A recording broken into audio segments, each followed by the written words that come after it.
ओंकार आवाज येतोय? ओंकार ओंकार आवाज येतोय का?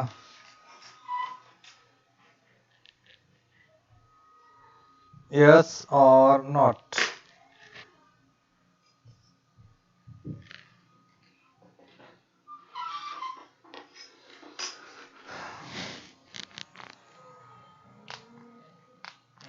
सिद्धी आली आहे.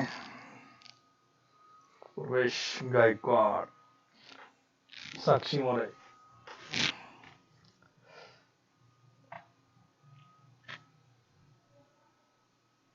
आलिया आवाज येत आहे? Alia, do you hear me?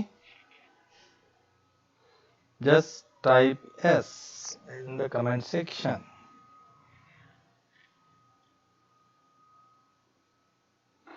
Okay.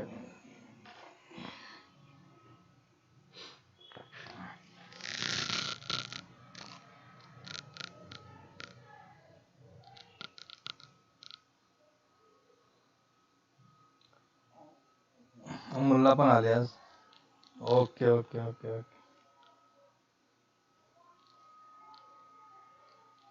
Very good. So we will wait for some time and then start our today's lecture.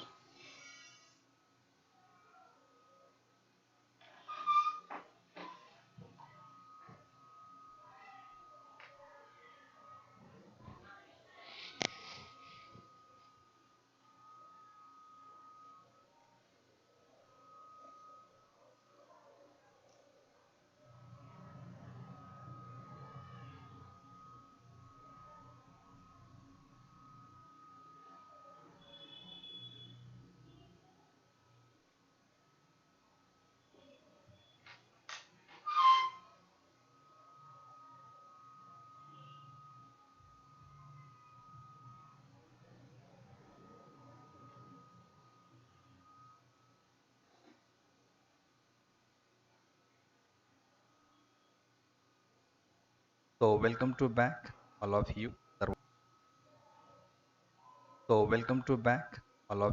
सर्वांचं परत एकदा आपल्या या ऑनलाईन टीचिंग मध्ये स्वागत आहे. From the last welcome to back all of you. सर्वांचं परत एकदा आपल्या या who are unable to join the classes. In this video, we are going to deal with an important grammatical part, that is direct indirect speech, or we can say reported speech. So that grammatical part is very important, that may be asked in your examination, the activity. So let's take how to deal with this activity asked in your examination. The first thing we should know, what are the types of reported speech. या ठिकाणी reported स्पीचचे एकूण किती प्रकार आहेत ते माहिती असणं गरजेचं आहे. So actually there are two major types of reported speech. The first is direct speech and second is indirect speech. Direct स्पीचला आपण प्रत्यक्ष कथन असं म्हणतो आणि इनडायरेक्ट स्पीचला अप्रत्यक्ष कथन. So in your examination we don't write the need to write down the definition. Just we is for our general knowledge, what is mean by direct speech, what is mean by indirect speech, हे तुम्हाला माहित असणं गरजेचं आहे. So let's take the information what is mean by direct speech. Direct speech, in direct speech we can reproduce the words exactly spoken by a person as it is within inverted commas is called direct speech. The present definition of the direct speech clearly pointed out that the words spoken by the speaker, एखाद्या वक्त्याने उच्चारलेले जे काही शब्द आहेत, we can put it as it is within inverted commas. कसलाही बदल न करता जशाच तसे आपण त्या ठिकाणी त्याला अवतरण चिन्हामध्ये मांडतो, या पद्धतीला प्रत्यक्ष कथन असं म्हणतात. See, there is the example in front of you. Rama said to Sima, I am very busy now. So in the present tense, present sentence, if you observe it clearly, then you can point out the speech जे काही आहे, रामने जे काही बोललेलं sentence जे काही आहे, वाक्य जे काही आहे, ते वाक्य किंवा ते शब्द या ठिकाणी या दोन अवतरण चिन्हामध्ये जसेच्या तसे या ठिकाणी मांडलेले आहेत. या ठिकाणी आपण पाहू शकतो की I am very busy now हे जे काही वाक्य आहे, जे काही त्या वाक्याने उच्चारलेले शब्द आहेत, ते आपण दोन इन्व्हर्टेड कॉमाच्या आतमध्ये जशाच तसे या ठिकाणी मांडलेले आहेत. तो या ठिकाणी दुसरं वैशिष्ट्य काय आहे या ठिकाणी डायरेक्ट स्पीचचं, की the exact words of the speaker are put in inverted comma, that is the first feature. Then second thing that we should come to realise that there is a comma after the reporting verb. या ठिकाणी reporting verb जे काय आहे त्यानंतर या ठिकाणी comma या ठिकाणी वापरलेला आहे. आता रिपोर्टिंग वर्ब म्हणजे काय आहे? या ठिकाणी इतर जे काही पार्ट्स आहेत ते पार्ट सुद्धा या ठिकाणी आपल्याला माहिती करून घेण्याचं आहे. फक्त या स्लाइडमध्ये एक गोष्ट लक्षात ठेवा, की एखाद्या वक्त्याने जे काही उच्चारलेले शब्द असतात, ज्यावेळेस आपण ते जसेच्या तसे अवतरण चिन्हामध्ये मांडतो, त्यावेळेस त्याला डायरेक्ट स्पीच असं म्हणतात. So that is the information you have to keep in your mind. Then indirect speech. मग इनडायरेक्ट स्पीच म्हणजे काय? अप्रत्यक्ष कथन म्हणजे काय? दोन्हीमध्ये फरक काय आहे? हे या ठिकाणी तुम्हाला रिअलाइज होईल. In indirect speech we can reproduce our own words in place of what the speaker said. Is called indirect speech. या ठिकाणी इनडायरेक्ट स्पीचमध्ये एखाद्या वक्त्याने उच्चारलेले जे काही शब्द असतात, बोललेले जे काही वाक्य असतं, त्या वाक्यामध्ये काही बदल करून स्वतःच्या भाषेत आपण ते वाक्य व्यक्त करत असतो, मांडत असतो. याला अप्रत्यक्ष कथन असं म्हणतात. तर या ठिकाणी आपण पाहिलं एक एक्झाम्पल तुमच्या समोर आहे की रामा टोल्ड सीमा. राम सीमाला म्हणाला that he was very busy then. If you compare this sentence with the previous one then there you identify that there are some changes. या वक्त्याने जे काही उच्चारलेले शब्द होते, जसं या ठिकाणी मूळचं वाक्य या ठिकाणी जर बघितलं आपण, तर मूळच्या वाक्यामध्ये काय होतं या ठिकाणी, की I am very busy now. या ठिकाणी जर तुम्ही पाहिलं तर या ठिकाणी हे जे काही वाक्य आहे, I am very busy now, ह्या वाक्यामध्ये आपण किंवा हे जे काही वक्त्याने रामने जे काही उच्चारलेले शब्द होते, ते शब्द मात्र या ठिकाणी इनडायरेक्ट स्पीचमध्ये बदल झालेले आहेत. आणि ते बदल काय झालेला आहे या ठिकाणी बघा, he was very busy then. So there are words. या ठिकाणी जे मेन गाभा आहे किंवा जी सेंट्रल आयडिया आहे ती तीच आहे, जी कायम या ठिकाणी स्पीकरने उच्चारलेली आहे. पण ती मांडण्याची पद्धत या ठिकाणी थोडीशी वेगळी आहे. जसं तो I am very busy now असं म्हटलं होता, तर इनडायरेक्ट स्पीचमध्ये काय झालंय की he was very busy then. या म्हणजे या ठिकाणी आपणास कळेल की समजेल की या ठिकाणी त्या वाक्याने जे काही उच्चारलेले शब्द होते त्या शब्दांमध्ये काही बदल केलेला आहे. We use new words, we change the tense of the sentence. त्या वाक्याचा आपण काळ बदलून वेगळ्या पद्धतीने हे वाक्य लिहिलेलं आहे. तो ही गोष्ट या ठिकाणी ते रिअलाइज होणं गरजेचं आहे की direct स्पीचमध्ये we can put the words spoken by the speaker as it is, and in indirect speech we can change few words. We can remove inverted commas, we can remove any punctuation mark like comma, inverted comma, and we create a new type of sentence. So this is called indirect speech. Okay, now in the next slide we need to take the information about the parts of direct speech. या ठिकाणी हा घटक खूप महत्वाचा आहे की ज्यावेळेस तुम्ही एखादं वाक्य रिपोर्टेड स्पीचमध्ये कन्वर्ट करणार आहात, डायरेक्ट स्पीचचं इनडायरेक्ट स्पीच करणार आहात, ते करण्यासाठी त्या वाक्यामध्ये एकूण किती पार्ट्स आहेत, when we need to analyse, when we need to differentiate the sentence into the parts. ज्यावेळेस एक ते वाक्य आपल्याला भागांमध्ये विभागणी करायची असतं, त्यावेळेस त्या ठिकाणी कोणते पार्ट्स असतात, तर फर्स्ट थिंग या ठिकाणी तुम्हाला पाहावयास मिळेल म्हणजे ती म्हणजे रिपोर्टेड. पहिली गोष्ट या ठिकाणी जर बघितली तर या ठिकाणी रिपोर्टर जो काही असतो, तो रिपोर्टर त्या वाक्यामध्ये असतो. रिपोर्टर म्हणजे कोण असतो? तो निवेदक म्हणतो. निवेदक म्हणजे कोण? तर स्पीकर. त्या वाक्याचा जो स्पीकर आहे, त्या वाक्याचा जो बोलणारा व्यक्ती आहे, त्या व्यक्तीला आपण निवेदक असं म्हणू शकतो. दुसरा घटक या ठिकाणी आपल्याला माहिती असणं गरजेचं आहे, ते म्हणजे रिपोर्टिंग वर्ब. त्या वाक्यामध्ये वापरलं गेलेलं जे रिपोर्टिंग व्हर्ब आहे, ज्याला आपण निवेदन करणारे क्रियापद असं म्हणतो, तर या ठिकाणी जर बघितलं तर सेड टू हा जो काही भाग आहे, तो सेड टू या ठिकाणी रिपोर्टिंग व्हर्बचं काम करतोय. रिपोर्टर म्हणजे समजलं असेल की द पर्सन हू स्पीक्स, जी व्यक्ती बोलते त्या वाक्यामध्ये, जी स्पीकर आहे तिला आपण रिपोर्टर म्हणू शकतो. या वाक्यामध्ये राम हा या ठिकाणी काय आहे? रिपोर्टर आहे. मग रिपोर्टिंग वर्ब काय झालं की रिपोर्टिंग वर्ब म्हणजे काय? The verb that introduces the reported speech. असं त्या वाक्यातील क्रियापद ज्यावरून आपल्याला रिपोर्टेड स्पीचचा संदर्भ लागतो, त्याविषयी माहिती मिळते, त्या शब्दाला या ठिकाणी आपण काय म्हणू शकतो? Reporting verb. Third thing we need to know that listener. Listener म्हणजे ऐकणारी व्यक्ती. As you know, when we need to communicate, ज्यावेळेस आपल्याला संवाद साधायचा असतो त्यावेळेस संवाद साधत असताना आपल्याला किमान दोन व्यक्तीची गरज असते. एक म्हणजे बोलणारी व्यक्ती आणि सेकंड म्हणजे ऐकणारी व्यक्ती. Now I am going to teach you, मी तुम्हाला शिकवत आहे. So I am the speaker, I am the reporter now, and you are playing the role of listener. आणि या ठिकाणी तुम्ही जे काही आहात ते तुम्ही आता कोणता रोल निभावत आहात? लिस्नरचा रोल या ठिकाणी निभावत आहात, पार पाडत आहात. So you are listener. तो वाक्यामध्ये रिपोर्टर असतं, रिपोर्टिंग फर्ब असतं आणि लिस्नर असतं. आणि त्याहून सगळ्यात महत्वाची गोष्ट ती म्हणजे या ठिकाणी रिपोर्टेड स्पीच. रिपोर्टेड स्पीच म्हणजे काय? The exact words of the speaker which are put within inverted commas are called the reported speech. त्या वक्त्याने उच्चारलेले जे काही शब्द आहेत ते शब्द जे इन्व्हर्टेड कॉमाच्या आतमध्ये मांडलेले असतात त्या पूर्ण वाक्याला या ठिकाणी आपण रिपोर्टेड स्पीच असं म्हणतो. So I think these four elements you can easily identify in the sentence. या ठिकाणी तुम्ही इझिली आयडेंटिफाय करणं गरजेचं आहे and then you are able to change the reported speech. हे जर तुम्ही आयडेंटिफाय केलं तर तुम्ही निश्चितपणे या ठिकाणी पुढच्या स्टेपमध्ये पुढच्या पायरीमध्ये जाऊ शकतात की how to deal with this, how to change the words. It okay? Reporter, reporting verb, listener and reported speech या गोष्टी तुम्ही या ठिकाणी आयडेंटिफाय करणं गरजेचं आहे. Now we see in our next slide. When we convert, when we change any sentence from direct speech to indirect speech. ज्यावेळेस एखादं वाक्य आपण डायरेक्ट स्पीच मधून इनडायरेक्ट स्पीच मध्ये कन्वर्ट करतो त्यावेळेस नेमके कोणते बदल होतात? कारण डेफिनेशन आपण पाहिलेली आहे की इनडायरेक्ट स्पीच म्हणजे काय, की एखाद्या वाक्याने उच्चारलेले शब्द आहेत त्या शब्दांमध्ये काही बदल करून आपण ते वाक्य स्वतःच्या भाषेमध्ये मांडत असतो, व्यक्त करत असतो. मग ज्यावेळेस तुम्ही स्वतःच्या भाषेमध्ये मांडता, व्यक्त करता त्यावेळेस नेमके कोणते बदल त्या वाक्यामध्ये होतात ते बदल या ठिकाणी पाहणं गरजेचं आहे. आणि त्या बदलानुसार आपल्याला या ठिकाणी नियम्स या ठिकाणी जे काही आहेत, रूल्स जे काही आहेत ते रूल्स या ठिकाणी पाहायचे आहेत. तो sentence of the direct speech जे तुमच्या फर्स्ट स्क्रीन या ठिकाणी आहे. Ram said to Seema, comma inverted comma start, I am very busy now. So that is the sentence of direct speech. हे प्रत्यक्ष कथनाचं वाक्य आहे. आणि ज्यावेळेस याला आपण अप्रत्यक्ष कथनामध्ये कन्वर्ट करतो त्यावेळेस ते वाक्य काय झालं या ठिकाणी पहा. Ram told Seema that he was very busy then.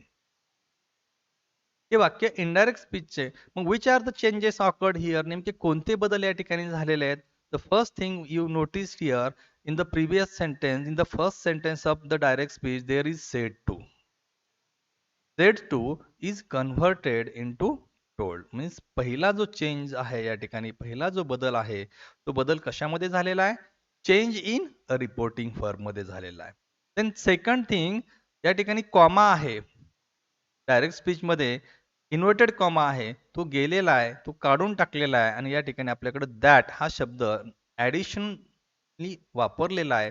एक नवीन शब्द या ठिकाणी वापरलेला आहे. म्हणजे यूज ऑफ कंजक्शन. ज्यावेळेस तुम्ही या ठिकाणी डायरेक्ट स्पीच मधून इनडायरेक्ट स्पीच मध्ये जाणार आहात, वाक्य ट्रान्सफर करणार आहात, त्यावेळेस त्या ठिकाणी आपल्याला काय होतंय? We have to use of conjunctions. कंजक्शनचा यूज करणं गरजेचं आहे. कारण आपल्याला एक वाक्य करायचं आहे आणि दोन वाक्याचे या ठिकाणी एक वाक्य करण्यासाठी आपण काय करतो? We use conjunctions to connect the sentence, to connect the phrases, to connect the words. त्या कंजक्शनचा वापर करत असतो. आणि या ठिकाणी ज्यावेळेस आपण इनडायरेक्ट स्पीच मध्ये रूपांतर करतो त्यावेळेस कंजक्शनचा वापर करणं हा एक बदल या ठिकाणी गरजेचा असतं आणि तो बदल या ठिकाणी पाहावयास मिळतोय.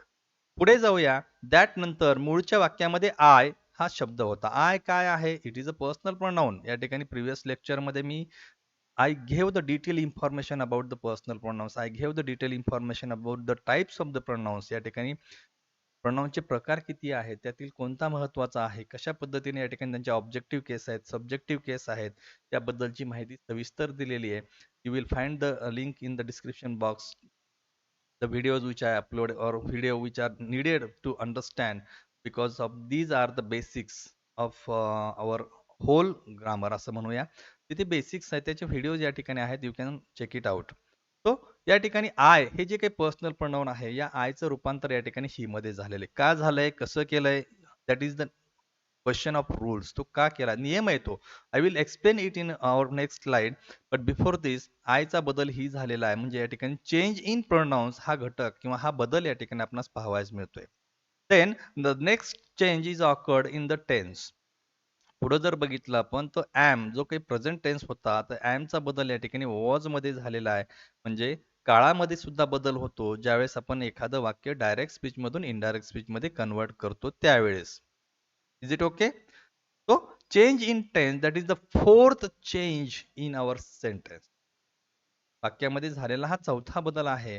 And the last change you will identify the word now is converted into then.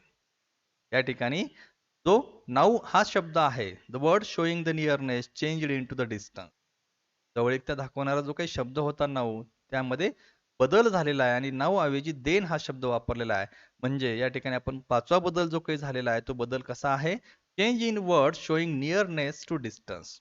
हा बदल म्हणजे total number of 5 changes. So ज्यावेळेस तुम्ही एखाद्या वाक्याचं डायरेक्ट स्पीच मधून इनडायरेक्ट स्पीच मध्ये रूपांतर करणार आहात त्यावेळेस you will identify that there are 5 changes we are made. त्या ठिकाणी 5 बदल झालेले तुम्हाला दिसतील आणि हे बदल कसे करायचे ते या ठिकाणी आपणास पाहायचं आहे पुढच्या स्लाइडमध्ये. तो फर्स्ट थिंग जो पहिला बदल झाला होता या ठिकाणी आपल्याला किंवा काळामध्ये बदल झालेला आहे. Rules for change in tense. ज्यावेळेस या ठिकाणी आपण बघितलं की वाक्याचा रिपोर्टिंग वर्ब चेंज होतं, काळ चेंज होतो, प्रोनाउन चेंज होतात, कंजक्शन मध्ये बदल ऍड करावा लागतो, काही वर्ड्स आहेत ते वर्ड्स त्या ठिकाणी आपल्याला चेंज करावे लागतात.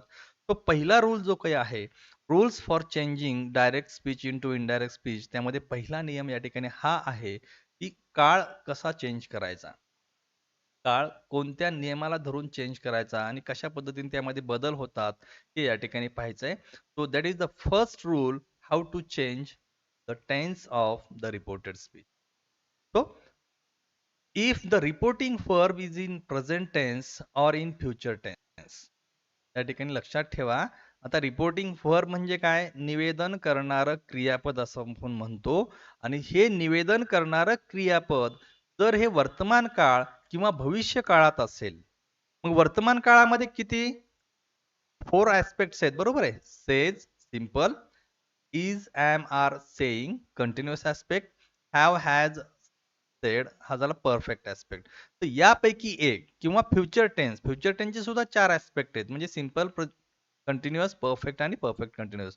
जर यापैकी एक असेल, थोडक्यात एक गोष्ट लक्षात घ्या की जर निवेदन करणारं क्रियापद हे वर्तमान काळ किंवा भविष्य काळात असेल तर रिपोर्टेड स्पीचच्या काळात बदल करावयाचा नाही. There is no change occurred if your reporting verb is in present or in future tense. नियम लक्षात आला का? काळामध्ये बदल करणं गरजेचं आहे पण बदल कधी करू नये हे या ठिकाणी महत्वाचं आहे की जर तुमचं रिपोर्टिंग वर्ब हे वर्तमान काळात आहे, या ठिकाणी वाक्य तुमच्या समोर आहे, he says, says that is the simple aspect, he says तो म्हणाला, तो म्हणतो, काय म्हणतो? चिल्ड्रन लाईक टू प्ले, मुलांना खेळायला आवडतं. या ठिकाणी लाईक म्हणजे V1 आहे बरोबर आहे, लाईक म्हणजे V1 आहे.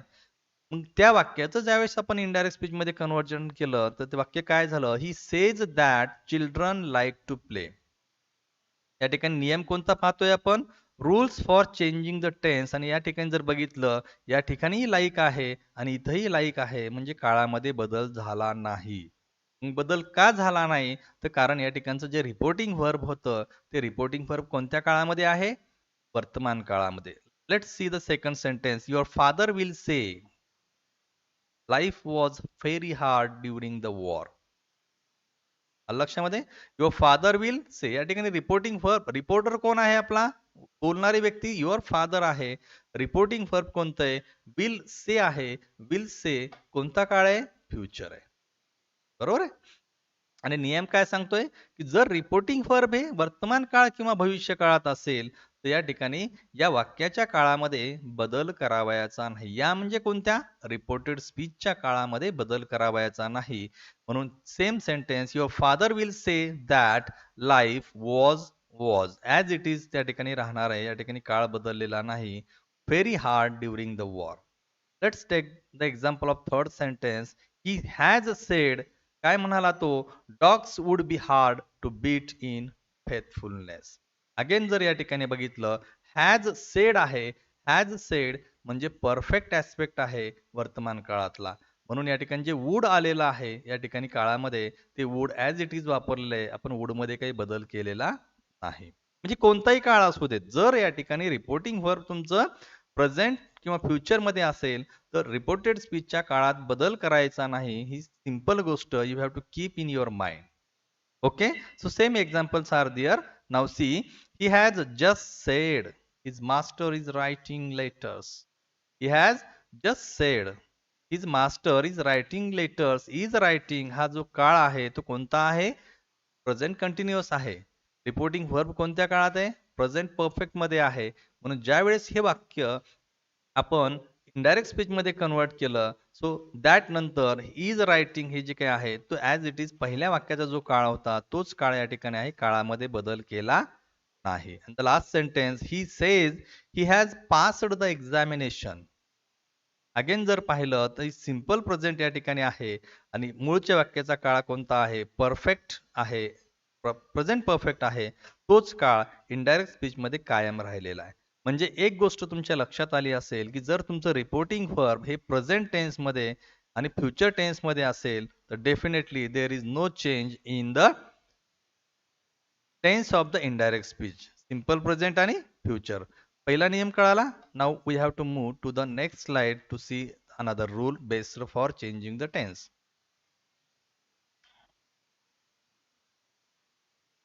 The second rule.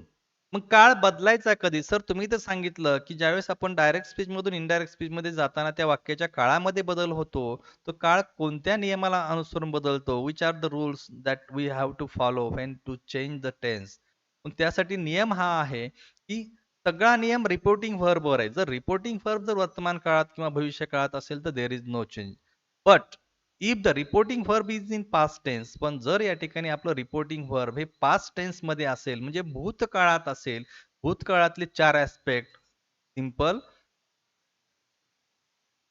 Past continuous, perfect, past perfect, जर यापैकी एक असेल म्हणजे कोणताही ऍस्पेक्ट असू द्या, सिंपल पास्ट असू द्या, पास्ट कंटिन्युअस असू देत, पास्ट परफेक्ट असू दे किंवा पास्ट परफेक्ट कंटिन्युअस, जर असेल तर बदल करायचा.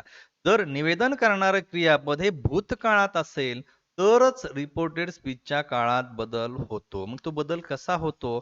तोही खूप सोपा आहे. फक्त बाय सिक्वेन्स या ठिकाणी तुम्ही लक्षात ठेवा की वर्तमान काळाचे 4 ऍस्पेक्ट आपल्याकडे आहेत, बरोबर आहे. वर्तमान काळाचे कोणते ऍस्पेक्ट आहेत? 4, serially 4 aspect as it is converted into the past by sequence. Respectfully जसे तुम्ही या ठिकाणी सिंपल मध्ये ऍस्पेक्ट घेतले, प्रेझेंट डायरेक्ट स्पीच मध्ये ऍस्पेक्ट घेतले काळाचे, ते as it is indirect speech मध्ये पास्ट मध्ये कन्वर्ट होतात. आता मी काय म्हणतोय ते लक्षात येईल तुमच्या की जर सिंपल प्रेझेंट असेल तर सिंपल पास्ट, डायरेक्ट स्पीच मध्ये काय सिंपल प्रेझेंट काळ आहे तो इनडायरेक्ट स्पीच मध्ये सिंपल पास्ट. जर डायरेक्ट स्पीच मध्ये प्रेझेंट कंटिन्युअस आहे ऍज इट इज तो पास्ट कंटिन्युअस मध्ये जातो इनडायरेक्ट स्पीच मध्ये. म्हणजे लक्षात ठेवण्यासाठी सुद्धा सोपं आहे. तो aspect as it is past मध्ये कन्वर्ट होतोय. Present continuous change into past. Present perfect जर आला तर तो कशामध्ये कन्वर्ट होईल? येस येस, पास्ट परफेक्ट मध्ये कन्वर्ट होणार तो. देन प्रेझेंट परफेक्ट कंटिन्युअस जर असेल डायरेक्ट स्पीच मध्ये तर तो इनडायरेक्ट स्पीच मध्ये काय होईल? त्याचं प्रेझेंट परफेक्ट कंटिन्युअसचं पास्ट परफेक्ट कंटिन्युअस. पहिले 4 काळ समजले? ऍज इट इज ते या ठिकाणी पास्ट मध्ये कन्वर्ट होतात. पण गृहीत धरा की डायरेक्ट स्पीच मध्येच जर पास्ट टेन्स दिला तर या ठिकाणी आता आपण नियम बघितले की डायरेक्ट स्पीच मध्ये प्रेझेंट असेल तर तो इनडायरेक्ट स्पीच मध्ये पास्ट मध्ये रूपांतरित होतो त्या ऍस्पेक्ट नुसार. पण गृहीत धरा की जर डायरेक्ट स्पीच मध्ये जर पास्ट टेन्स आला तर काय करायचं? यासाठी नियम आहे. जर डायरेक्ट स्पीच मध्ये पास्ट टेन्स असेल, सिंपल पास्ट असेल तर त्या सिंपल पास्टचं पास्ट परफेक्ट करायचं. काय करायचं? Simple past converted into past perfect. Past continuous हा पुढचा ऍस्पेक्ट आपल्याकडे आहे, तो पास्ट कंटिन्युअसचं कन्वर्जन या ठिकाणी पास्ट परफेक्ट कंटिन्युअस मध्ये या ठिकाणी करणं गरजेचं असतं. आता राहिले 2 ऍस्पेक्ट पास्ट मधले. सिंपल गेला, कंटिन्युअस गेला, कोणता राहिला? परफेक्टचा ऍस्पेक्ट राहिला. परफेक्ट आणि शेवटचा कोणता? Perfect continuous. तर हे 2 ऍस्पेक्ट आपल्याकडे असतील डायरेक्ट स्पीच मध्ये तर त्या ठिकाणी इनडायरेक्ट स्पीच मध्ये त्यांच्या काळात बदल होत नाही. म्हणजे काय की रिपोर्टेड स्पीच मधील डायरेक्ट स्पीच मध्ये जर या ठिकाणी पास्ट परफेक्ट किंवा पास्ट परफेक्ट कंटिन्युअस हा काळ दिलेला असेल तर इनडायरेक्ट स्पीच मध्ये रूपांतर करताना त्यांच्या काळामध्ये बदल होत नाही. It clear? Yes, I think या ठिकाणी थोडंसं आकलन झालं असेल, थोडं समजलं असेल की काळ बदलायचा कसा. Just I will revise it within a 1 minute. Simple present, simple present continuous, present perfect continuous, हे पहिले 4 ऍस्पेक्ट प्रेझेंटचे आहेत.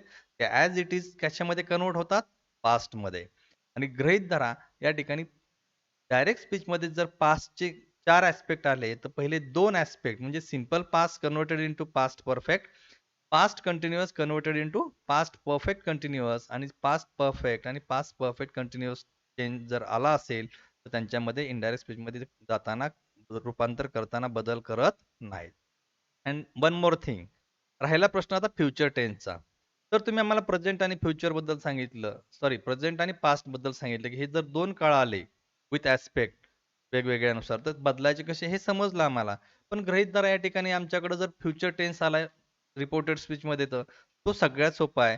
फ्युचर टेन्स मध्ये विल किंवा शाल हे 2 मॉडल ऑक्झिलरी वापरलेले असतात. हे तर तुम्हाला मान्य आहे, कारण फ्युचर टेन्स या 2 शिवाय तयारच होत नाही. विल किंवा शाल ही आपली फ्युचर टेन्स मधील सहाय्यकारी क्रियापद आहेत असं आपण म्हणू शकतो. मग will shall converted into would should respectively, एवढाच बदल करायचा, बाकी there is no need to change. Okay, नियम लक्षात आला की how to change the tense of the reported speech. ज्यावेळेस तुम्ही रिपोर्टेड स्पीच मध्ये जाणार आहात त्यावेळेस कशा पद्धतीनं काळ बदलायचा हे या ठिकाणी आपण ह्या 2 स्लाइड मध्ये पाहिलेलं आहे. आणि तो कधी बदलायचा हे बेस कशावर आहे? ज्यावेळेस वाक्य डायरेक्ट स्पीच मधून इनडायरेक्ट स्पीच मध्ये जाणार आहे, रूपांतर करणार आहात, त्यावेळेस काळ बदलतो. पण तो कधी बदलतो? जर रिपोर्टिंग वर्ब हे पास्ट टेन्स मध्ये असेल तरच बदलतो. Otherwise there is no need to change the tense of reported speech in indirect speech. लक्षात आलं या ठिकाणी? Then so that is the first rule that we see. आता जो पाहिलेला आहे, लेट्स प्रॅक्टिस और let's see few examples. First thing बघा या ठिकाणी काय, he said Pankaj wife wants to change automatic.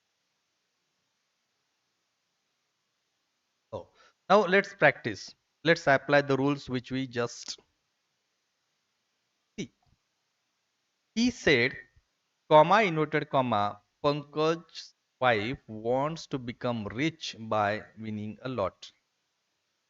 या ठिकाणी लक्ष द्यायचंय रिपोर्टिंग वर्ब. रिपोर्टिंग वर्ब काय आहे? सेड आहे, म्हणजे पास्ट. जर रिपोर्टिंग वर्ब पास्ट असेल तर काळ बदलणार. बरोबर आहे? कसा बदलणार? Let's see. He said that. That वापरलं आपण, कंजक्शन का वापरलं हे मी तुम्हाला सांगेल. तो नियम आहे. तो नियम वाक्याच्या वाक्या प्रकारानुसार म्हणजे टाइप्स ऑफ सेंटेन्स नुसार आपल्याला त्या ठिकाणी हे कंजक्शन वापरावं लागतं. टाइप्स ऑफ सेंटेन्स म्हणजे काय? जे वाक्याचे 4 प्रकार आहेत आपल्याकडे, असर्टिव्ह आहे, इंट्रोगेटिव्ह आहे, इम्पेरेटिव्ह आहे, एक्सक्लेमेटरी आहे. त्यानुसार या ठिकाणी हे कंजक्शन वापरावं लागतं. ज्यावेळेस आपण तो वाक्य प्रकार प्रत्यक्षामध्ये आपण या ठिकाणी सराव घेऊया आपण, त्यावेळेस तुम्हाला मी तो नियम सांगेल किंवा पुढच्या स्लाइडमध्ये ते सांगेल की कोणते वापरायचे. ज्यावेळेस आपल्याला त्या ठिकाणी while we are taking the information about the conjunction, त्यावेळेस तो नियम तुम्हाला मी सांगेल. पण आता या ठिकाणी एक गोष्ट लक्षात ठेवा, आपण जे पाहतोय rules for changing the tense. या ठिकाणी रिपोर्टिंग वर्ब आहे आपल्याकडं. कशामध्ये आहे रिपोर्टिंग वर्ब? या ठिकाणी सिंपल पास्ट मध्ये आहे. मग या ठिकाणी सिंपल पास्ट मध्ये जर असेल तर डेफिनेटली अवतरण चिन्हामधील वाक्याचा काळ या ठिकाणी बदलतो. कसा बदलला? या ठिकाणी Pankaj wife wants to become, या ठिकाणी वॉन्ट्स जर बघितलं हे V1 आहे, आणि जर V1 असेल म्हणजे सिंपल प्रेझेंट असेल तर इनडायरेक्ट स्पीच मध्ये जाताना त्याचं आपण काय करतो? सिंपल पास्ट करतो. बरोबर आहे? V1 converted into V2. Then second sentence कडे जाऊया. ही सेड टू अस, काय म्हणाला? You have cheated me.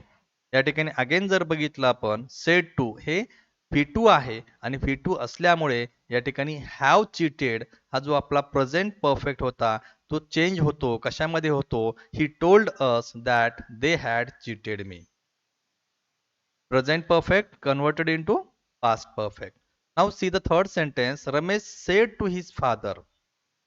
या ठिकाणी तिसऱ्या वाक्यामध्ये जर बघितलं आपण तर या ठिकाणी सेड टू आहे या ठिकाणी सेड आहे म्हणजे फी टू आहे म्हणजे सिंपल पास्ट आहे म्हणजे निश्चितपणे अवतरण चिन्हातील वाक्याचा काळ बदलणार आहे.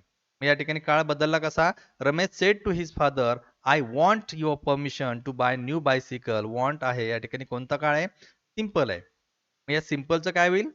सिंपल प्रेझेंटचं कन्वर्टेड इनटू सिंपल पास्ट जे या ठिकाणी झालेलं आहे that he wanted his permission to buy new bicycle. तो या पद्धतीने या ठिकाणी काळ चेंज होतात.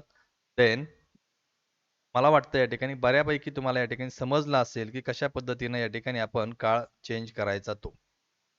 तर पुढचा रोल आहे या ठिकाणी आपण हेल्पिंग व्हर्बच्या बाबतीमध्ये या ठिकाणी काळाच्या बाबतीमध्येच आहे. तर बऱ्याच विद्यार्थ्यांना काय होतं की लक्षात येत नाही की काळ कोणता घ्यायचा म्हणजे कशा पद्धतीने तो काळच आयडेंटिफाय करता येत नाही. So that is the drawback of our student that they are enable to identify the tense. Sir तुम्ही तुम्ही आम्हाला सांगितलं किंवा जर हा काळ असेल तर हे करा. सर पण आम्हाला बहुतांशी वेळेस काळच आयडेंटिफाय करता येत नाही. That is the most common problem of the student. मग अशा वेळेस काय करायचं? तर अशा वेळेस या ठिकाणी हा चार्ट या ठिकाणी तुम्ही फॉलो करायचा आहे. कोणता चार्ट फॉलो करायचा आहे? So that chart is in front of you. तर डायरेक्ट स्पीचमध्ये एम, इज, आर हे सहाय्यकारी क्रियापद असतील तर ते रूपांतर इनडायरेक्ट स्पीचमध्ये जाताना काय करायचं? Was, we are. जर या ठिकाणी डायरेक्ट स्पीचमध्येच वॉज, वी आर आला असेल तर इनडायरेक्ट स्पीचमध्ये जाताना त्याचं रूपांतर हॅड बीन मध्ये करायचं. हॅव हॅज जर असेल डायरेक्ट स्पीचमध्ये कन्वर्टेड इनटू हॅड. जर हॅड आला असेल या ठिकाणी कशामध्ये? डायरेक्ट स्पीचमध्ये there is no change. Had been आला असेल there is no change. Do does आला असेल डायरेक्ट स्पीचमध्ये तर त्याचं रूपांतर डीड मध्ये करणं. जर डीड आलं तर हॅड डन मध्ये करणं. जर हॅड डन आला असेल so there is no change. Will shall असेल तर रिस्पेक्टिव्हली काय होणार आहे? विलचं वूड होणार आणि शालचं शुड होणार. मे असेल तर माईट होणार. कॅन असेल तर कुड होणार. आणि या ठिकाणी समजा ही पास्ट टेन्स मध्ये फॉर्म्स आले या ठिकाणी would, should, might, could, must, ought to, must to हे जर आले so there is no need to change. Okay. So those who are unable to identify the tense of the sentence they can follow this chart, this table, which is helpful to them. Now net. So the next thing जो बदल आपण पाहिला होता तो बदल म्हणजे कोणता होता? त्या ठिकाणी काळामध्ये कशा पद्धतीने बदल करायचा हे मी तुम्हाला सांगितलेलं आहे. परंतु यानंतर जे सर्वनाम आहेत आपल्याकडे त्या सर्वनामामध्ये सुद्धा बदल होतो. मग तो बदल कशा पद्धतीने करायचा? नेमके कोणते सर्वनाम आहेत? या ठिकाणी हा रूल्स जो काही आहे तो या ठिकाणी पाहणं गरजेचं आहे. Rules for change in pronoun. Which are the rules that we need to follow? या ठिकाणी बदल करत असताना कोणत्या नियमाचा वापर करायचा? ज्यावेळेस सर्वनामामध्ये बदल होणार आहे त्यावेळेस कोणते नियम या ठिकाणी फॉलो करायचे हे पाहणं गरजेचं आहे. So that was the most students fail to use appropriate pronoun. बहुतांशी विद्यार्थ्यांना हेच या ठिकाणी मोठं दुखणं आहे किंवा हीच चूक ते त्या ठिकाणी करतात की ते यूज मिसप्लेस व दे यूज ते रॉंगली यूज द प्रोनाउन्स. या ठिकाणी वाक्यामध्ये ते चुकीच्या पद्धतीनं प्रोनाउन्स वापरतात आणि दे लूज दिअर मार्क्स. तर या ठिकाणी 3 नियम आहेत आपल्याकडे. Rules for changing in pronounce. शक्यतो पर्सनल प्रोनाउन्स जे काही आहेत, जे मी तुम्हाला पहिल्या या अगोदरच्या लेक्चरमध्ये सांगितलं होतं, की pronouns that is most important aspect that you should know very well. या ठिकाणी सर्वनामाची माहिती तुम्हाला सविस्तर असणं गरजेचं आहे. स्पेशली जर बघितलं तर पर्सनल प्रोनाउन्स जे काय आहेत, पुरुषवाचक सर्वनाम यांची माहिती तुम्हाला असणं गरजेचं आहे. मग या ठिकाणी जे काही पर्सनल प्रोनाउन्स आहेत, त्या पर्सनल प्रोनाउनमध्ये बदल कशा पद्धतीने होतो, हे या ठिकाणी पाहायचं आहे. आणि त्यातला पहिला जो रूल आहे, तो आहे आपल्याकडे फर्स्ट पर्सन. तर फर्स्ट पर्सन काय आहे? फर्स्ट पर्सन हे पर्सनल प्रोनाउन्स जे काही आहे त्याचे 3 कॅटेगरीमध्ये विभागणी केलेली आहे आपण. प्रथम पुरुषी, द्वितीय पुरुषी आणि तृतीय पुरुषी. फर्स्ट पर्सन प्रथम पुरुषी, सेकंड पर्सन द्वितीय पुरुषी, थर्ड पर्सन तृतीय पुरुषी. हे पर्सनल प्रोनाउन्स आहेत. आणि त्या पर्सनल प्रोनाउन्स मध्ये कशा पद्धतीने बदल करायचा त्यापैकी हा एक नियम आहे जो कोणासाठी आहे? प्रथम पुरुषी सर्वनामासाठी. मग प्रथम पुरुषी सर्वनाम कोणते आहेत आपल्याकडं हे तुम्हाला जर पाहायचं असेल just go back to the video category and there you find the pronouns. त्या ठिकाणी तुम्हाला लक्षात येईल की फर्स्ट पर्सन प्रोनाउन्स कोणते आहेत. तर फर्स्ट पर्सन प्रोनाउन्स जे काय आहेत या ठिकाणी आपल्याकडे आय सिंग्युलर मध्ये आहे आणि वी हे प्लुरल मध्ये आहे. याच्या विभक्ती सुद्धा असतात, लक्षात ठेवा. I, me, my, mine. Do you remember the chart? I, me, my, mine, myself. We, us, our, ourself. हा जो चार्ट आहे आपण जो पाहिलेला आहे तो चार्ट या ठिकाणी लक्षात ठेवा की कशा पद्धतीने प्रथमा, द्वितीय, तृतीय, षष्टी या विभक्ती या ठिकाणी पाडलेल्या होत्या. नॉमिनेटिव्ह केस, ऑब्जेक्टिव्ह केस, पॉझेसिव्ह केस, रिफ्लेक्सिव्ह हे जे काही होते ते माहिती असणं गरजेचं आहे. मग आपल्याला माहिती आहे आपल्याकडं या ठिकाणी फर्स्ट पर्सन कोणकोणते आहेत आपल्याकडं. पहिला जो आहे तो आय. याची ऑब्जेक्टिव्ह केस कोणती आहे? मी. षष्टी विभक्ती कोणती आहे? माय. आणि त्यापुढे माय सेल्फ. ओके. आय, मी, माय. वीचा जर विचार केला, वी झालंय नॉमिनेटिव्ह केस मध्ये, बरोबर. वी काय? नॉमिनेटिव्ह केस. ऑब्जेक्टिव्ह केस काय झाली? अस. आणि षष्टी विभक्ती काय आहे? अवर. या ठिकाणी ज्यावेळेस तुम्ही इनडायरेक्ट स्पीच करणार आहात त्यावेळेस नॉमिनेटिव्ह केस, ऑब्जेक्टिव्ह केस आणि पॉझेसिव्ह केस या केस तुम्हाला माहिती असणं गरजेचं आहे की ही फर्स्ट पर्सन प्रोनाउन्स आहेत. फक्त केस किंवा विभक्ती त्यांची वेगळी आहे. मग यांच्यामध्ये बदल कसा करायचा? जर अवतरण चिन्हामध्ये ही सर्व म्हणजे यापैकी काही जर सर्वनाम आले असतील तर त्यांचा बदल कसा करायचा हा नियम सांगतो. नियम काय सांगतो बघा. Pronouns of the first person are changed into the pronouns of the same person as the person of the subject of the reporting verb.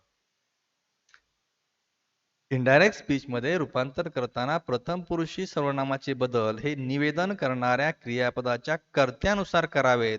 म्हणजे काय? तर त्या वाक्याचा स्पीकर कोण आहे त्या स्पीकरनुसार प्रथम पुरुषी सर्वनामामध्ये बदल होतात. आता या ठिकाणची काही there are 4 sentence in front of you. तुमच्यासाठी या ठिकाणी मी काय केलेलं आहे की एक रिपोर्टेड स्पीच मधलं जे काही वाक्य आहे ते कॉमन आहे. Just I change the speaker. या ठिकाणी मी फक्त स्पीकर बदललेला आहे. पहिलं वाक्य बघूया. पहिल्या वाक्याचा स्पीकर कोण आहे? आय आहे, बरोबर आहे. I said I have done my duty.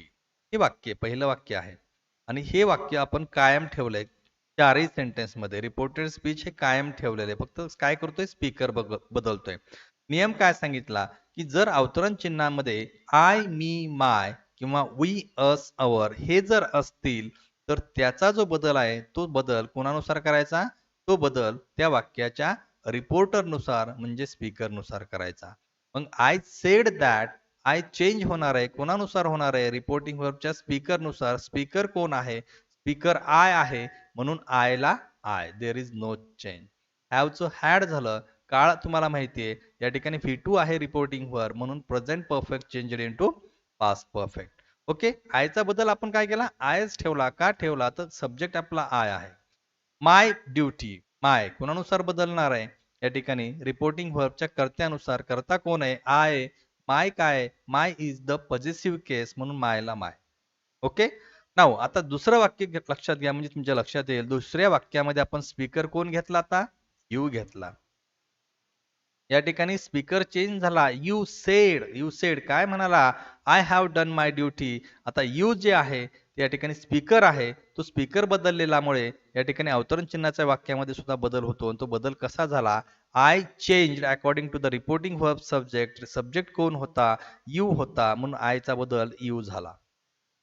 त्यानंतर माय. माय काय आहे? आयची पॉझेसिव्ह केस आहे. आयचा बदल यू केला. मग या ठिकाणी यू केला. का केला? तर तो रिपोर्टिंग वर्बच्या कर्त्यानुसार केला. कर्ता कोण आहे? यू आहे. मग यूची षष्टी विभक्ती काय आहे?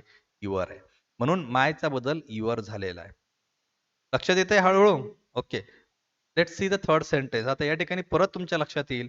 आता आपण सब्जेक्ट काय घेतला? ही घेतला. रिपोर्टर कोण आहे आता? ही आहे. म्हणून अवतरण चिन्हामध्ये जर बघितलं आयचा बदल कोणानुसार होणार आहे? आयचा बदल हा होणार आहे रिपोर्टिंग वर्बच्या कर्त्यानुसार. रिपोर्टिंग वर्बचा कर्ता कोण आहे? सब्जेक्ट कोण आहे? रिपोर्टर कोण आहे? ही आहे. म्हणून आय कन्व्हर्टेड इनटू ही. बरोबर आहे. दॅट ही. आता या ठिकाणी आयचा बदल ही झाला का? तर कर्ता तो आहे. तो म्हणजे कोण? तर थर्ड पर्सन सिंग्युलर आहे म्हणून माय सुद्धा या ठिकाणी बदलणार आहे. कोणानुसार? रिपोर्टिंगच्या कर्त्यानुसार. कर्ता ही आहे म्हणून हीची षष्टी विभक्ती काय? तर हीज. म्हणून वाक्य काय झालं? He said that he had done his duty. Then चौथं वाक्य या ठिकाणी तुमच्यासाठी आहे. ती said I have done my duty. चौथं वाक्य काय आहे? ती said I have done my duty. या ठिकाणी जर पाहिलं त्या ठिकाणी सब्जेक्ट कोण आहे, रिपोर्टर कोण आहे आता, तर शी आहे. या ठिकाणी सेड टू रिपोर्टिंग व्हर्ब आहे. याचा करता कोण किंवा याचं रिपोर्टर कोण, तर शी आहे. म्हणून आय बदलणार, बदलणार कोणानुसार बदलणार, रिपोर्टिंग व्हर्बच्या कर्त्यानुसार. करता कोण आहे? शी. म्हणून आय कन्वर्टेड इंटू शी. या ठिकाणी जर बघितलं दॅट नंतर आयचा बदल काय झाला? शी झालेला आहे. त्यानंतर माय हॅवचं हॅड डन केलं हे तुम्हाला मी पहिल्या वाक्यामध्ये सांगितलं. Present perfect converted into past perfect. आता या ठिकाणी माय काय आहे? तर आयची षष्टी विभक्ती. पण आय मध्येच बदल काय केला आपण? शी. शीची षष्टी विभक्ती काय? तर her. So in this way you have to change the first person pronouns. मला वाटतं लक्षात आलं असेल की जर अवतरण चिन्हामध्ये आय, मी, माय किंवा वी, अस, अवर ही सर्वनाम आले असतील, प्रथम पुरुषी सर्वनाम आले असतील, तर त्यांचा बदल त्या वाक्याचा जो स्पीकर आहे, बोलणारा व्यक्ती नेमका कोण आहे, त्या बोलणाऱ्या व्यक्तीनुसार या ठिकाणी काय करायचे? ते सगळे चेंजेस करायचे. So this is all about first person pronoun. Now see second person.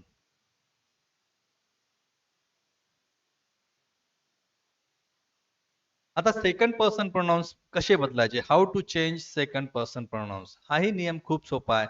फक्त समजून घ्या. आकलन महत्वाचं आहे. अंडरस्टँडिंग महत्वाची आहे. आणि ही एकदा का अंडरस्टँडिंग झाली, you will never lose your marks file you changing the reported speech. बहुतेक करून विद्यार्थी जी चूक करतात ना सर्वनामामध्ये, ती इथून पुढे 100% ती होणार नाही. If you watch it carefully, if you listen the word spoken by me carefully, then you will never make the mistakes. So second person pronoun. Pronouns of the second person कोणतं आहे? तर ते एकच प्रोनाउन आहे, ते म्हणजे you. Singular आणि plural मध्ये एकच आपल्याकडे प्रोनाउन आहे. सेम फॉर्म त्या ठिकाणी वापरला जातो. मग ते बदलायचं कसं? Are changed into the pronouns of the same person as the person of the object. ज्याला आपण लिसनर किंवा हिअरर म्हणतो, त्या पद्धतीनं या ठिकाणी इनडायरेक्ट स्पीच मध्ये रूपांतर करताना द्वितीय पुरुषी सर्वनाम म्हणजे कोणतं? यू आहे. ते यू कोणानुसार बदलायचं? तर यू जे आहे ते त्या वाक्याचा जो काही रिपोर्टिंग वर्ब आहे, त्या रिपोर्टिंग वर्बचं जे ऑब्जेक्ट आहे किंवा दुसऱ्या साध्या भाषेमध्ये जो लिसनर म्हणतो आपण, ऐकणारी व्यक्ती नेमकी कोण आहे, त्या ऐकणाऱ्या व्यक्तीच्या अस्तित्वानुसार या ठिकाणी कुणामध्ये बदल होतो? यू मध्ये. मग यू ची प्रथमा विभक्ती काय आहे? यू ची प्रथमा विभक्ती यू आहे. द्वितीय विभक्ती कोणती आहे? ती पण यूच आहे. परंतु हिची जागा जी असते ती ऑब्जेक्टच्या ठिकाणी असते. आणि षष्टी विभक्ती कोणती आहे? ती षष्टी विभक्ती आपली कोणती आहे? Y O U R. तुझा किंवा तुमचा. You, you, your. म्हणजे या ठिकाणी जर सेकंड पर्सन प्रोनाउन आले असतील अवतरण चिन्हामध्ये, तर ते सेकंड पर्सन प्रोनाउन बदलायचे कसे? तर त्या वाक्याच्या रिपोर्टिंग व्हर्बच्या कर्मानुसार. कर्मानुसार म्हणण्यापेक्षा जो लिसनर आहे, ऐकणारी जी व्यक्ती आहे, त्या ऐकणाऱ्या व्यक्तीनुसार यू, यू, युअर हा बदल या ठिकाणी करणं गरजेचं आहे. Let's take the example. First example.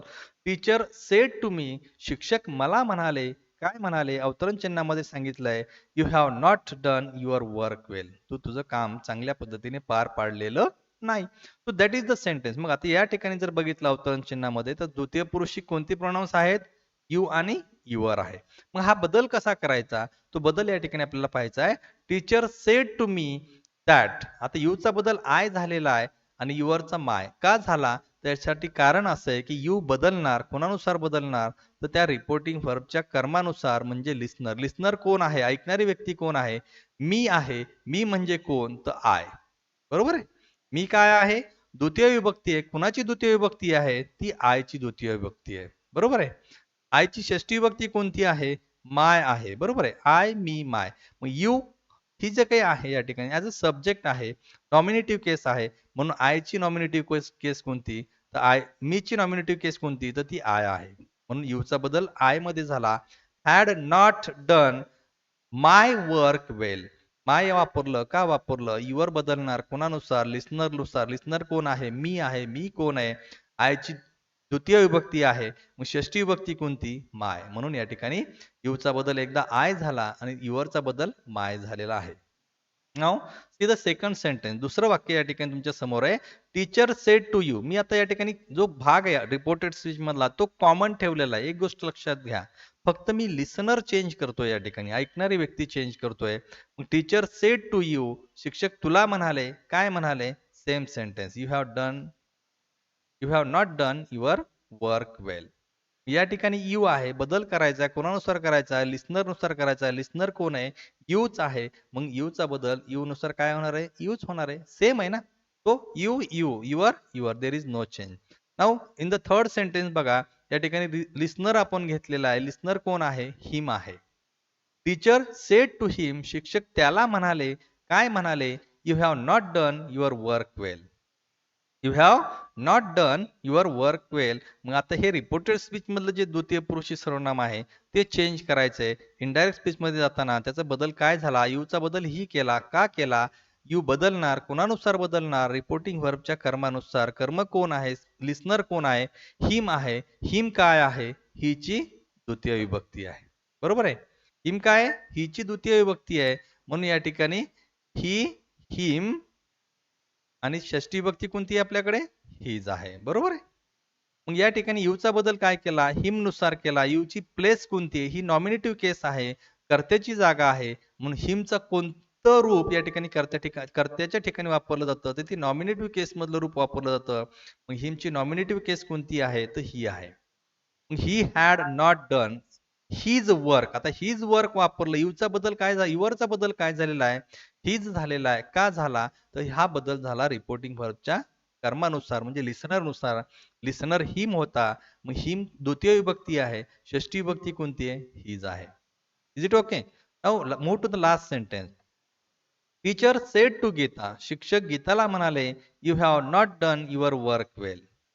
Teacher said to Gita, you have not done your work well. आता यूचा बदल करायचा आपल्याला, पण कुणानुसार बदल होणार आहे?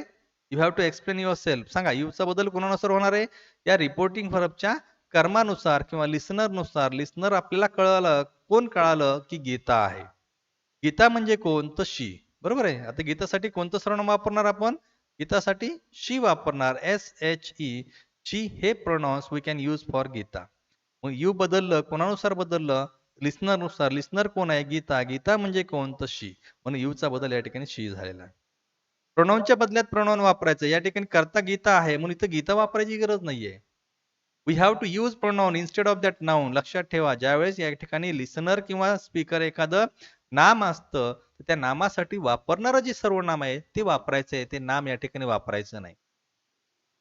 सरांनी सांगितलं लिसनर नुसार काय करा तुम्ही, तुमचे द्वितीय पुरुषी सर्वनाम बदलायचे. सर मग त्या ठिकाणी गीता आहे, मग गीताच वापरूयात ना. असं नाही करायचं. गीतासाठी वापरणारं जे काही सर्वनाम आहे ते सर्वनाम या ठिकाणी वापरायचंय.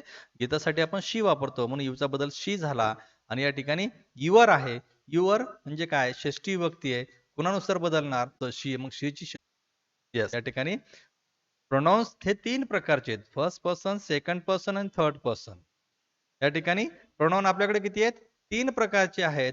या ठिकाणी तीन प्रकारचे सर्वनामातले दोन नियम या ठिकाणी पाहिले, फर्स्ट आणि सेकंड पर्सनचा. मग आता आपल्याकडे जो राहिलेला प्रोनाउनचा प्रकार आहे तो म्हणजे थर्ड पर्सन. थर्ड पर्सन म्हणजे कोण? ही. थर्ड पर्सन म्हणजे कोणते? सिंग्युलर मध्ये ही, शी आणि इट. ओके. ही, शी आणि इट हे झाले सिंग्युलर. आणि प्लुरल मध्ये जर गेलं तर आपल्याकडं एकच सर्वनाम आहे, ते म्हणजे कोणतं? ते. ओके. हे जर सर्वनाम आले कुठे? अवतरण चिन्हामध्ये, तर ते बदल कसे करायचे? तो बदल कसा करायचा? तर हे बदल करत असताना just read the rules. Pronouns of the third person are remains unchanged. Indirect speech मध्ये रूपांतर करताना तृतीय पुरुषी सर्वनामात बदल होत नाही. या ठिकाणी ज्यावेळेस तुम्ही डायरेक्ट स्पीच मधून इनडायरेक्ट स्पीच मध्ये रूपांतर करता त्यावेळेस तृतीय पुरुषी सर्वनामामध्ये बदल होत नाही. They remain as it is with their cases. त्यांच्या विभक्ती सहित ते तसेच राहतात. त्यांच्यामध्ये बदल करायचा नाही. It's very easy. Don't you think? बदलच करायचा नाही, ॲज इट इज ठेवायचंय. तृतीय पुरुषी सर्वनाम ही, शी, इट किंवा दे जर अवतरण चिन्हामध्ये आले असेल विथ देअर केसेस म्हणजे त्यांच्या विभक्त्या आल्या तरी, नॉमिनेटिव्ह असेल, पजेसिव्ह असेल, रिफ्लेक्सिव्ह असेल, त्यांच्यामध्ये बदल करायचा नाही. मग वाक्य या ठिकाणी बघूया.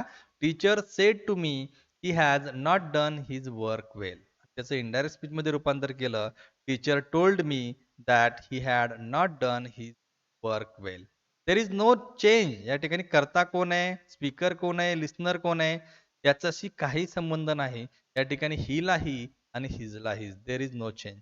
पुढचं वाक्य बघूया. फादर सेड्स to you she has not done her work well. वडील तुला म्हणाले she has not done her work well. तिनं तिचं काम व्यवस्थित केलेलं नाही.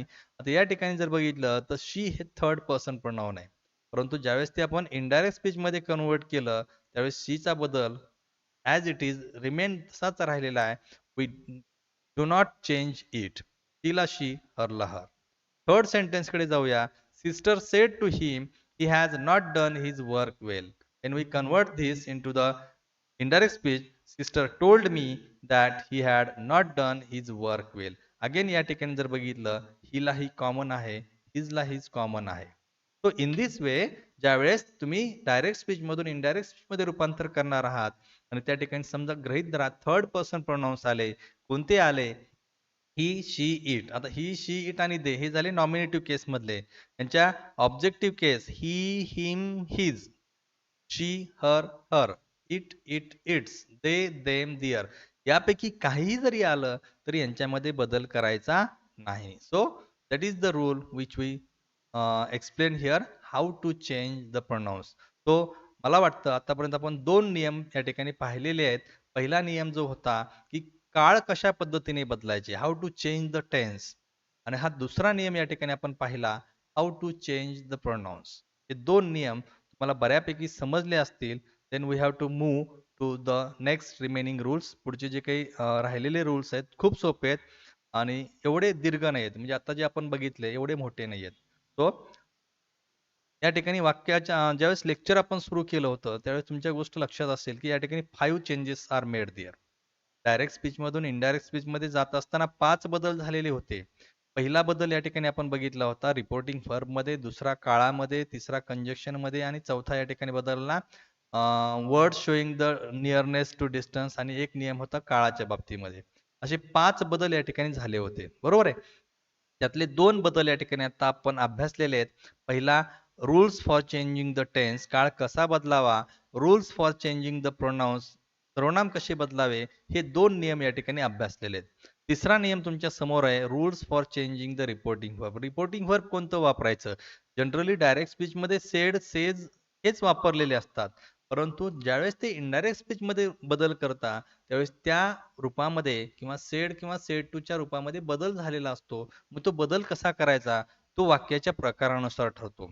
या ठिकाणी तुम्हाला मी सांगितलं की वाक्याचे आपल्याला किती एकूण 4 प्रकार आहेत. पहिला आहे असर्टिव्ह, दुसरा इंट्रोगेटिव्ह, तिसरा आहे इम्पॅरेटिव्ह आणि चौथा जो आहे तो आहे एक्सक्लेमेटरी सेंटेन्स. तो हे 4 प्रकार या ठिकाणी आपल्याकडे आहेत. या 4 प्रकारानुसार रिपोर्टिंग वर्ब वापरलं जातं. ही गोष्ट लक्षात ठेवा. जर असर्टिव्ह सेंटेन्स असेल, विधानार्थी वाक्य असेल तर विधानार्थी वाक्यामध्ये इनडायरेक्ट स्पीच मध्ये कोणतं रिपोर्टिंग वर्ब वापरायचं? सेड दिलेला असेल तर यू कॅन यूज सेड. तेज असेल तर तुम्ही सेज वापरू शकता ऍज इट इज.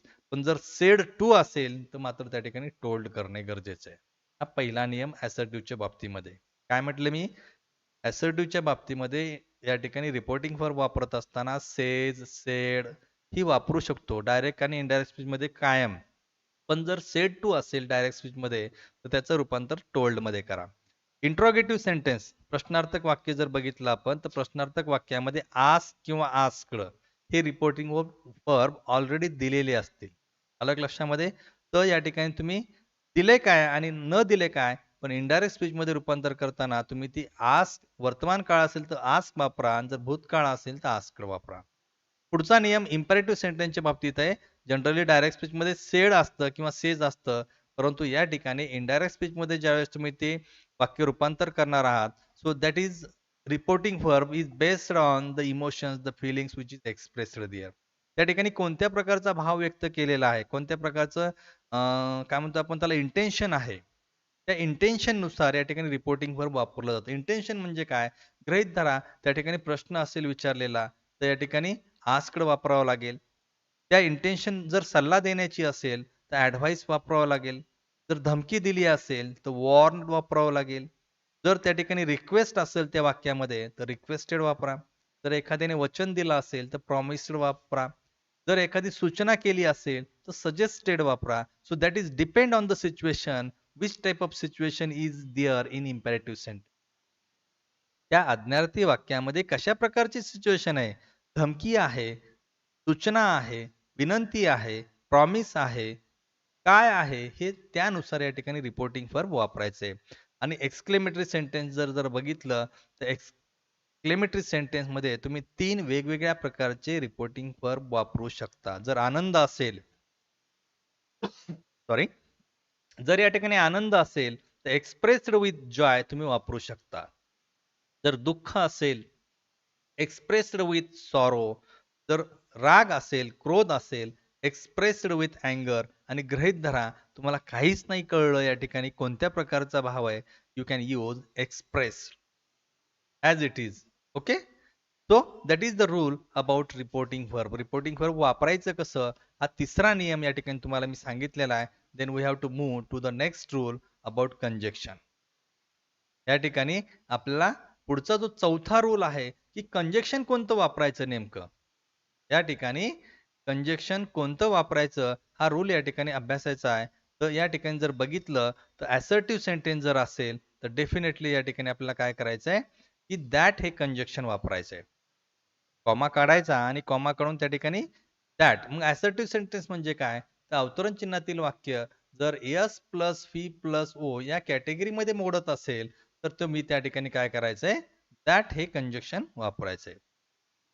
जर अवतरण चिन्हातील वाक्य इंट्रोगेटिव्ह सेंटेन्स असेल, लक्षात घ्या, अवतरण चिन्हामधील वाक्य जर इंट्रोगेटिव्ह सेंटेन्स असेल तर काय करणार. पण इंट्रोगेटिव्ह सेंटेन्सचे दोन उपप्रकार आहेत आपल्याकडे. There are two sub types of interrogative sentence.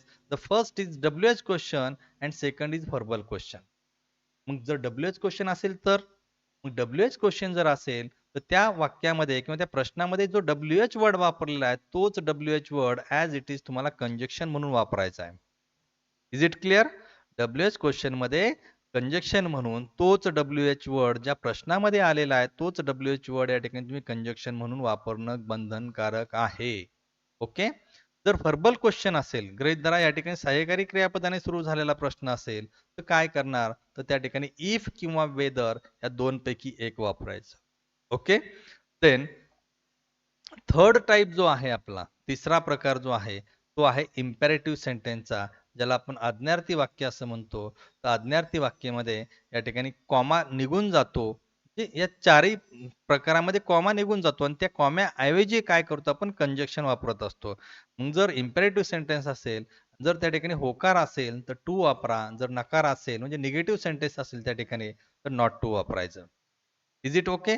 आणि जो शेवटचा प्रकार आहे आपला या ठिकाणी तो म्हणजे एक्सक्लेमेटरी. तो एक्सक्लेमेटरी म्हणजे उद्गारवाचक वाक्य सेम ॲज इट इज तुम्ही या ठिकाणी काय करू शकता, ॲसर्टिव्ह सारखं दॅट हे कंजक्शन तुम्हाला त्या ठिकाणी वापरणं गरजेचं असतं. एक्सक्लेमेटरी सेंटेन्स या ठिकाणी स्लाइड थोडीशी एक्सटेंड झाल्यामुळे ती रिमूव्ह झालेली आहे.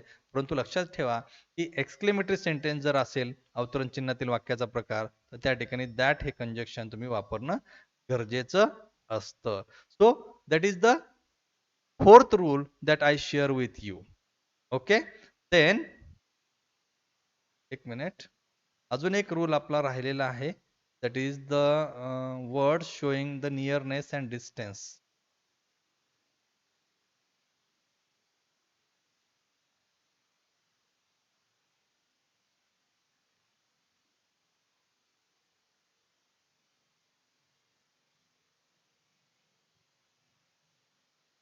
Just See,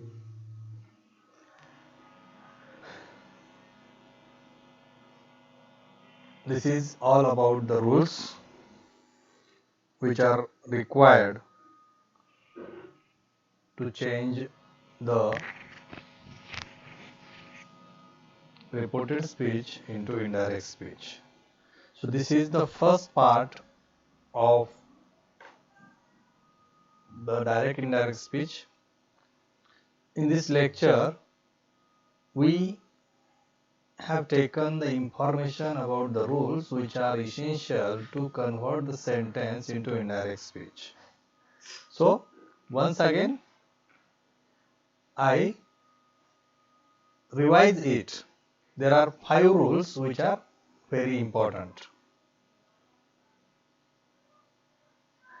The first, that is the rule for the change of tense. Second, the rules for the change of pronouns. Third, the rules showing the nearness, the words showing nearness changing into the distance. Third rule. Then rules changing the reporting verb, and then the rule that is used to connect the sentence, that is about conjunctions. हे 5 नियम या ठिकाणी आज अभ्यासलेले आहेत आपण. या 5 नियमापैकी जर एखाद्या नियमामध्ये किंवा एखाद्या रूल्स मध्ये काही अडचण असेल तर तुम्ही मला या ठिकाणी विचारू शकता की सर टेन्सचा मला रूल समजलेला नाहीये किंवा मला एखादा काय म्हणतो आपण काळाच्या संदर्भातली आहे किंवा कंजक्शनचा रूल समजलेला नाहीये, तर या ठिकाणी I will open that particular slide. So if you have any problem regarding to the रूलच्या संदर्भामध्ये जर काही अडचण असेल तर तुम्ही या ठिकाणी ती शेअर करू शकताय. यस, तुमच्यापैकी ज्यांना कोणाला अडचण आहे एखाद्या रूलच्या संदर्भामध्ये, you can ask me. Near about 61 student are there. Sushant, आता व्यवस्थित आवाज येतोय ना? सुशांत, आता व्यवस्थित आवाज येतोय ना?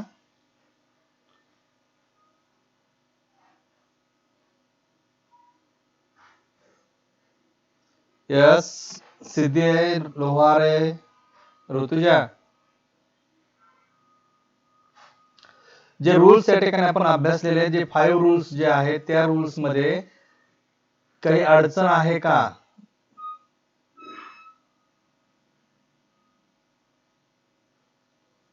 Five rules that change in reporting verb.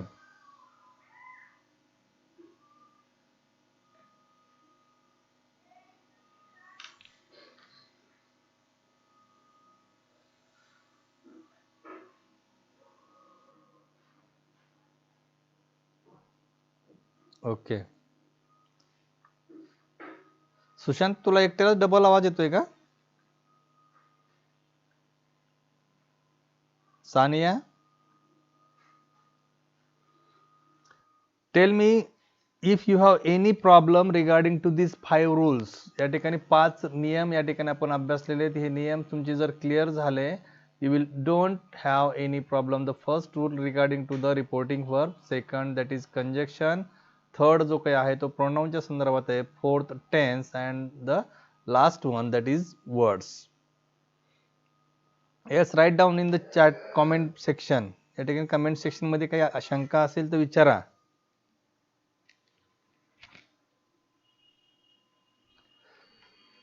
Aditi आहे का गेली आहे? सिद्धी आहे?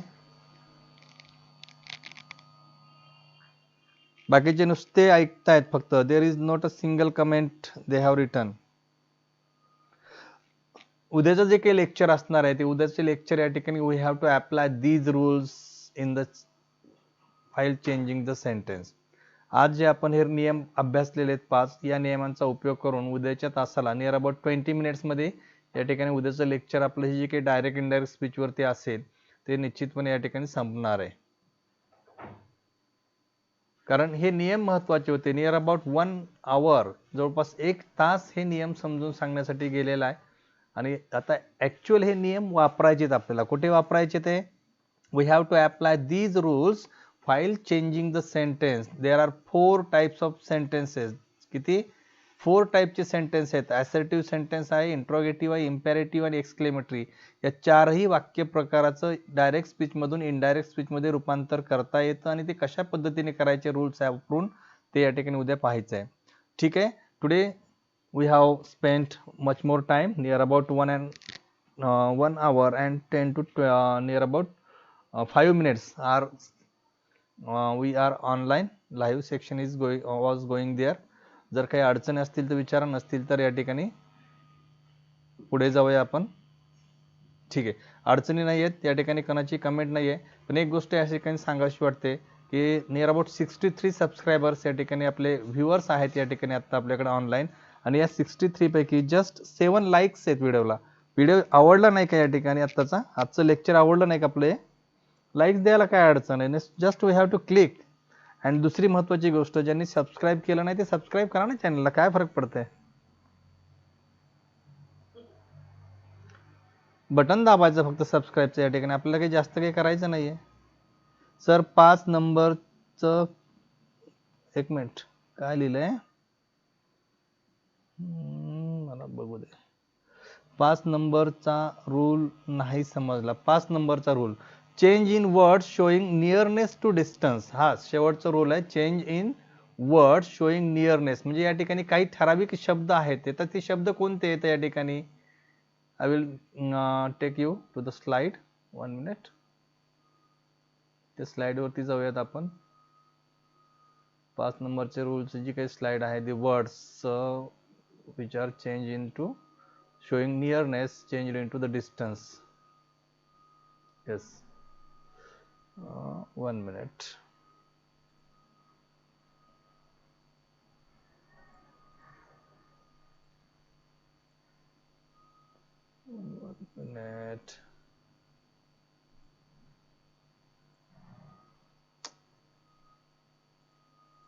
Okay, I will take you to that slide. 1 minute.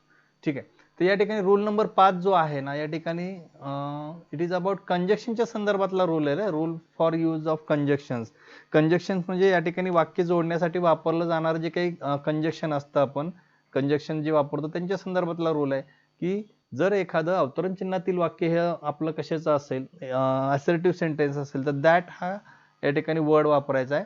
जर ते वाक्य इंट्रोगेटिव्ह सेंटेन्स असेल तर WH वर्ड असेल. इंट्रोगेटिव्हचे 2 प्रकार पडतात या ठिकाणी आपल्याकडे. एक WH क्वेश्चन आहे, त्यासाठी WH वर्ड जो प्रश्नात आलेला आहे तोच कंजक्शन म्हणून वापरायचा आहे. जर क्वेश्चन व्हर्बल असेल तर इफ किंवा वेदर वापरायचं आहे. तिसरा प्रकार आहे इम्पेरेटिव्ह सेंटेन्स, आज्ञार्थी वाक्याचा. आपण असं म्हणतो की पुश द डोअर, दरवाजा उघड. हे वाक्य कसं अफर्मेटिव्ह आहे, तर हे अफर्मेटिव्ह आहे इम्पेरेटिव्ह मधून, म्हणून त्या ठिकाणी कंजक्शन जोडण्यासाठी टू वापरायचं आहे. I asked to open the door, बरोबर आहे. नॉट टू निगेटिव्ह आहे. जर वाक्य निगेटिव्ह असेल, don't smoke at public places, सार्वजनिक ठिकाणी धूम्रपान करू नका, हे वाक्य इम्पेरेटिव्ह सेंटेन्स मधलं आहे. मग ह्या ठिकाणी the police order, police suggested not to smoke at public places. So not to हे कंजक्शन आहे. 2 वाक्य जोडायचे. 2 वाक्य म्हणजे कोणते, अवतरण चिन्हामधील वाक्य आणि अवतरण चिन्हाच्या बाहेर असणारं वाक्य. आणि जो शेवटचा रूल आहे तो दॅट आहे. दॅट म्हणजे काय, एक्सक्लेमेटरी सेंटेन्स आणि असर्टिव्ह सेंटेन्स हे दोघांसाठी एकच कंजक्शन वापरतात, ते म्हणजे दॅट आहे. That's it. एवढं काही अवघड नव्हतं या ठिकाणी. सानिका कदम काय म्हणते, सानिका. ठीक आहे, उद्याच्या तासिकेला या ठिकाणी काय करायचं आहे आपल्याला, किंवा हे रूल्स अप्लाय करायचे. ठीक आहे, आज परत उद्याच्याला ज्यावेळेस आपण हे वाक्यामध्ये रूल्स वापरू त्यावेळेस तुम्हाला या गोष्टी लक्षात येतील. आणि दुसरी महत्त्वाची गोष्ट मी तुम्हाला सांगितली की while you are listening this videos, notebook must be near to you. तुमच्या समोर नोटबुक असणं गरजेचं आहे. Write down those points. Make an habit to write down the notes. या ठिकाणी नोट्स लिहिण्याची सवय लावत चला.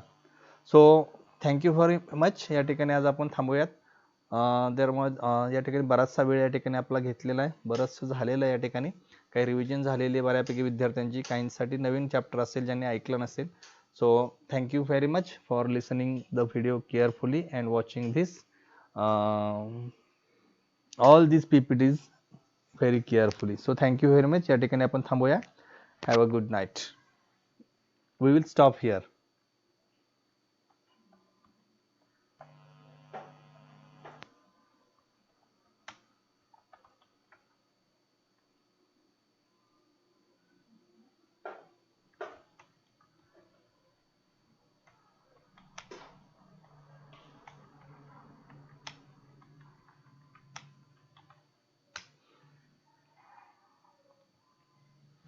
थांबूया त्या ठिकाणी आपण.